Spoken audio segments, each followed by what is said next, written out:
You really are something. To be able to fall asleep like that and even sleep talk the entire time, you scared Paimon half to death! No, but you kept mumbling things along the lines of, Paimon, don't take my grilled fish, and put down the Adeptus Temptation now! Paimon talked with Sigewinne the entire time you were asleep. She seems like she's just a sincere nurse, and Paimon didn't notice anything unusual in the room. Are you sure we're not going off track with the infirmary?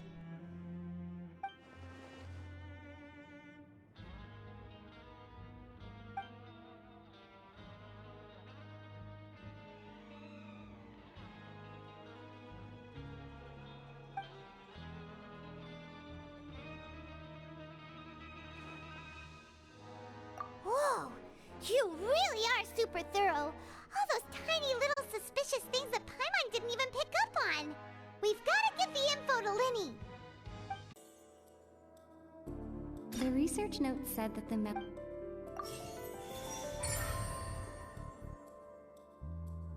Ah, so that's what's going on! Paimon understands it now! Who would have guessed? The hidden rule of the production zone. People are not supposed to work 3 days in a row, and if they do, they'll get strange meat in their welfare meal. At first we thought this strange meat must have something to do with the people who disappeared, but in reality, they were all prepared by Sigewinne, the head nurse. She often visits the production zone to observe the workers' health and makes a note of anyone who has worn themselves out after 3 full days of work. Out of her sense of duty as the head nurse, as well as her genuine concern for the workers' health, Sigewinne visits the cafeteria right before lunch and cooks an extra dish for those who can use the stamina boost.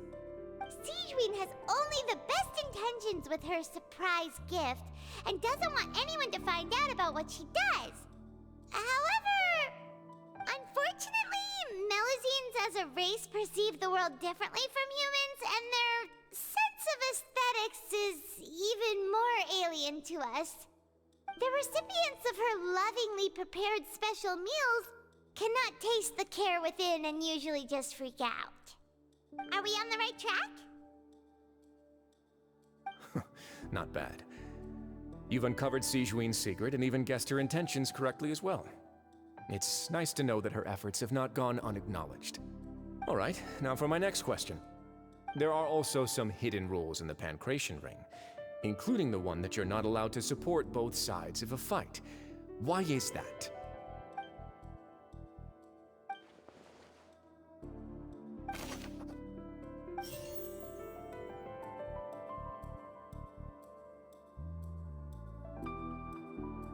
The Fonta promoter has been Fonta's internal reports according to Collins, the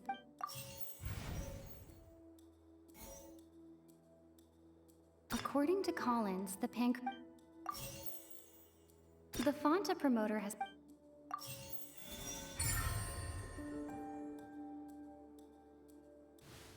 Paimon gets this rule too now, so there really was nothing to be afraid of. That hidden rule of the Pancration Ring is about how, people are not supposed to bet on both boxers at the same time. And if they do, they'll receive a package containing a strange, blood-colored liquid. People get scared when they see it because they've subconsciously begun to associate it with the missing boxer. But really, it's just a bottle of the latest yet-to-be-named and packaged new Fonta trial product. A blood-red drink. It's no wonder even Fonta's own staff were questioning the company's decision-making. The company, facing backlash from its own staff, decided to try to trial the product on a smaller scale to see how it might be received by customers. They came to the Fortress of Meropide and offered to sponsor the Pancration tournament so they could push their new product. But the Duke completely refused to even entertain the idea. The Duke, knowing how valuable coupons are in the fortress, knew that only total idiots who didn't understand their true value would bother buying a Fonta product here. And so, only those who proved their stupidity by being dumb enough to bet on two opposing sides of the same match, were selected to receive the drinks. I acknowledge the effort you've put into bringing the truth of this mystery to light. Although, based on your description, that Fanta promoter is a bit too careless with his words, I may just reconsider my collaboration with the company. All right, and here's the final question. What's the secret behind our head nurse and all of her patients in the infirmary? Given your strength, you might not need our help at all. But if you are ever in danger, we will try our best to protect you. Aww, the sound of that makes Paimon feel all warm and safe inside.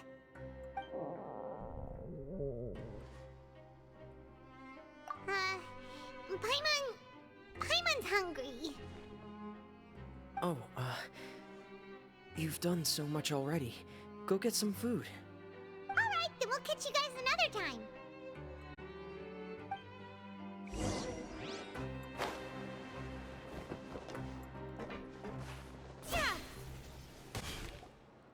It's time for dinner. Welfare meals now being served in the coupon cafeteria. Come on, let's go pick up ours as well. Traveler and Paimon, over here. Are you here for dinner too, Miss Sijween? And I'm taking the opportunity to prepare Miss Cloran's dinner as well. Huh. You're right. She's actually sitting in the fortress cafeteria. What would you like to eat? Yep, you can. I've already talked to our chef, Mr. Wolsey. It's all on me today, so you can get whatever you'd like.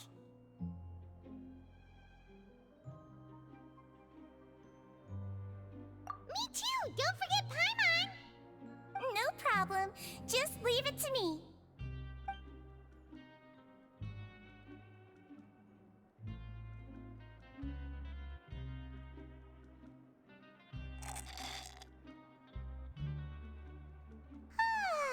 So delicious. Is this how it feels to be freeloaders? Wait a second, we did do plenty of work after all. Feeling full yet? How's the food? Delicious! I'm so glad to see you all so happy.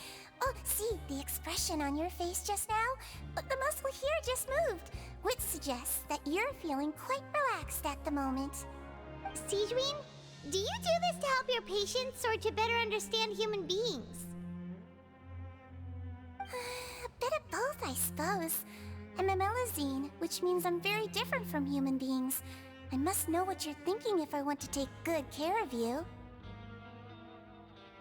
You're really good at taking care of people. Even though you're so short, you still talk and act like an older sister. Really? You're reminded of an older sister? That's great to hear. Oh, and what did you mean back in Risley's office? When you said that you were protecting Linny and his siblings as well? Oh, that. I just asked His Grace to look out for those children, especially that diver boy. I was getting a bit worried after hearing that something was wrong with the water. Thankfully, Clorand is very strong and managed to save him in the nick of time. His Grace also sealed the pipes after Clorand left, to make sure that Linny wouldn't impulsively chase after his brother. Although the path was blocked, we still stationed some guards there to stop anyone from approaching. They were instructed to only open the door once Miss Clorand had returned. Oh, and I was keeping an eye on Mr. Linny as well. We had to press him, but we couldn't allow him to be in any real danger. You were all super considerate and really thought everything through. It's just what we do down here at the fortress. At least this has been His Grace's style for as long as he's been the leader. Oh, I really wish Monsieur Nervula would come down here more often too. I feel like he'd like it here, with all the darkness and chaos. Get a good night's rest, you two. You've both worked very hard.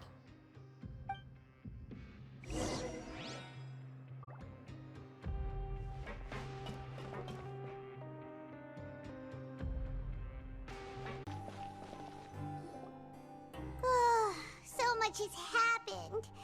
Paimon just feels absolutely exhausted now that she's finally relaxed. Paimon's super sleepy. Are you sleepy too?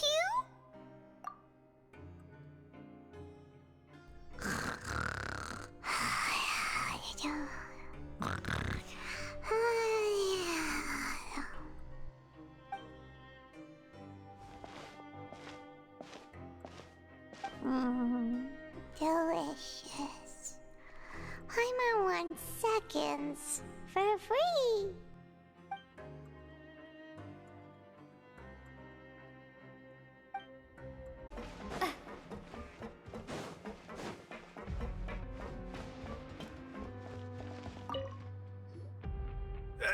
You guys are back? Quisto! Macaroon! You guys didn't get caught and thrown back down here, right? Huh? No, not at all. And here I thought you'd managed to escape from jail during all the commotion. I'd held you up as legendary jailbreakers, but now you're telling me you just never left? We're sorry, but we just had some business to take care of. All right. There's no need to get caught up in the details. We're just relieved to see you. He was super worried about you, you know. Hey, it wasn't just me. Weren't you super worried as well? Something like that, yeah. I was also transferred to work in the kitchen a few days ago. I can still hear Quisto mumbling to the carrots. Are those two all right? Do you think they made it out alive? Whenever he'd say that, I'd tell him I'm sure they're fine. Wherever they are, they're kicking back with drinks in hand, enjoying the lovely scenery. Hey, there's nothing wrong with worrying about your prison pals. Is there? I mean, considering how they always love listening to all my gossip. These two. They sure are a lot warmer and friendlier than when Paimon first met them. Oh, well, if you say so. I'll be watching you to make sure you finish every last bite.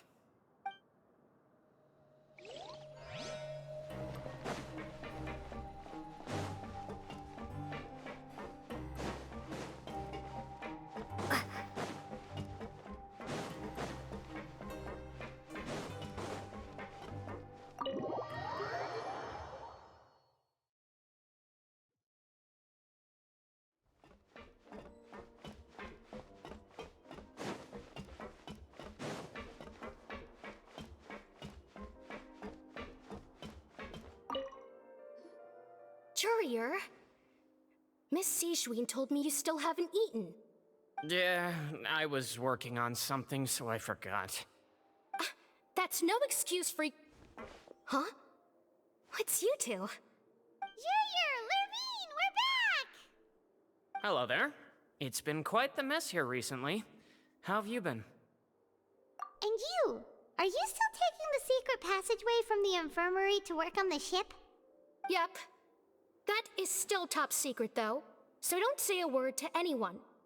It can be a bit annoying when there are lots of people in the infirmary, but I still prefer taking that route over the one from the Duke's office.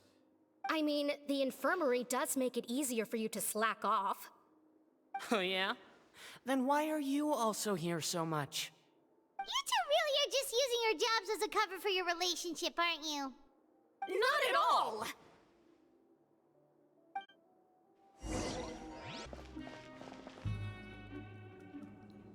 We're back in our cell again. We're no longer prisoners, though, so it really doesn't feel the same. Sure feels that way. But the truth is, we never did anything bad to begin with, so I'm not sure why we put so much pressure on ourselves. Huh? How did you know? Hey, that's not true! All right. Okay, Paimon just wanted to say that we really are an amazing duo after all. It's like, we've now gone to so many places together and become friends with so many people. We've never stopped traveling or stopped meeting new friends. There are so many bad things in the world, and we're just two people, but we've still been solving problems no matter where we go. Isn't that pretty cool? You're counting Paimon today? Aren't you the only adventurer here? Then let's ask Catherine to give Paimon an adventurer handbook as well. Paimon will also be an adventurer from today forward. Just our thoughts making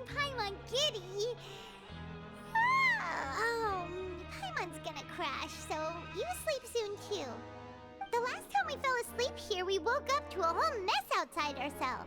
The primordial seawater nearly rose up. That was so scary. We should be safe now, right? All right then. Good night to you, Traveler.